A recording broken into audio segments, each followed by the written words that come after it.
To commemorate the United Nations International Year of Indigenous Languages, the Royal BC Museum has created 3 smaller traveling versions of its popular Our Living Languages exhibit.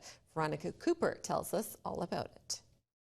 So these are some of the components of our traveling exhibit, Our Living Languages. Kate Kerr is the touring exhibitions coordinator at the Royal BC Museum. We have several traveling exhibits that are going around the province all at the same time. Our most exciting one right now is a version of the Our Living Languages exhibit that we have upstairs at the museum. All the content has been condensed into components that can travel around the province, and so you can select which video you want to watch.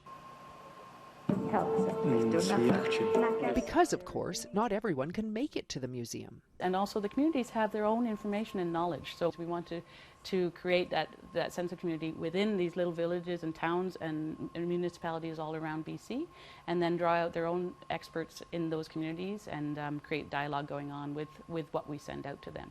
So you can select an area, it will show you the region, and then it will show you the number of people who are fluent and the number of people who don't speak it yet, and then, this is great, the number of people who are learning.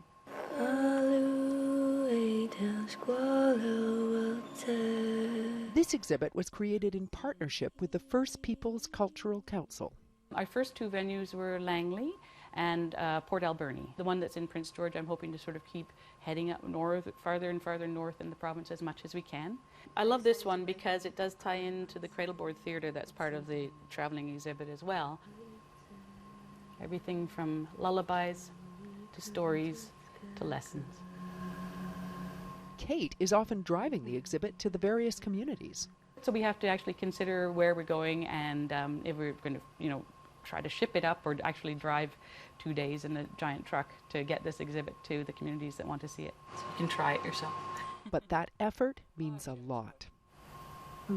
Interesting, eh? Mm-hmm. Yeah. They've created events for the community, so they've brought in elders or they've brought in school groups, and they've had events, and they've had such great feedback, and they're so excited about it. So I think this is going to just snowball as an exhibit that is creating some really good things going on in the province.